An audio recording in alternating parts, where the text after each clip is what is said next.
Já, Ísak, 3 góðir leikmyndir á móti sterku liði Finnlands hérna í dag. Hlýtur að vera það jákvæða sem að þið þjálfararteymið takið út úr þessari frammistöðu. En hvað gerist þarna í lokin? Þeir eru í svæðisvörn sem að við erum alveg vel undirbúnir fyrir og erum búin að spila á móti í stórum hluta leiknum. Og svona einhvern veginn, við hættum bara að gera það sem við áttum að gera á mótinni og halda í svona strúktúrin sem við viljum halda í. Umdeilanlega besti leikmaður þeirra fyrir út af með 2 tæknivellir þarna kringum hálfleikinn. Þeir virðast vera betri. Já, ég held að við höfum bara gert svo vel á hann, án gríns sko. Þú veist að við gerðum fáránlega vel á hann stórum köflum í leiknum.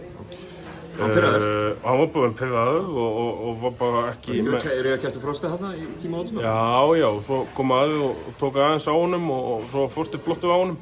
Þannig að já, þeir voru bara miklu betri þegar hann var út af sko. Það er ekkert flóknir við það.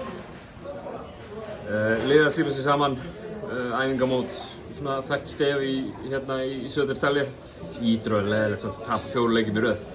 Já, það er kannski mest svekkjandi líka. Við vitum alveg að við erum á okkar mati miklu betri en til dæmis Eistarnir sem við töpuðum móti í fyrsta leik. Og þessi frammistaða hefði dugað fyrir sigri í öllum hinum 3 leikjunum. Held ég geti fullyrt sko. Þannig að það er svona svekkjandi en á sama tíma veitir manni kannski eitthvað gott í hjartað skilur að ef við spilum svona á morgun þá vinnum við.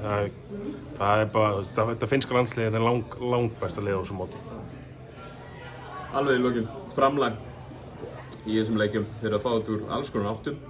Lárus hefur nú talað um það sé verið svona að skoða hvaða samsetningur og annað virkar saman. Þór Grissom á eldi í dag og fleiri góðir. Þið hljótið að vera að taka svona menntun út úr þessu fyrir ykkur sem þjálfara og hvernig þið að stýra þessu. Já, ég er ekki vanur að vóta á 11 mönnum sko, þannig að þetta er aðeins öðruvísi og líka bara fyrir strákana er þetta svona mental dæmi líka. Þú kannski spilar 7 mínútur í einu leiknum og 20 í þeim næsta, skiljum mig, og allir þessi gaurur vanir að spila 37 mínútur til 40 mínútur í sínum liðum. Þannig að þetta er challenge bæði fyrir þjálfarateymið og leikmennina, en með þessu móti getum við bæði spila á þeirra ákefð sem við viljum spila og líka bara séð hverju virkar saman og hvað við getum nýtt okkur á EM þar sem við ætlum að vera í tipptopp standi.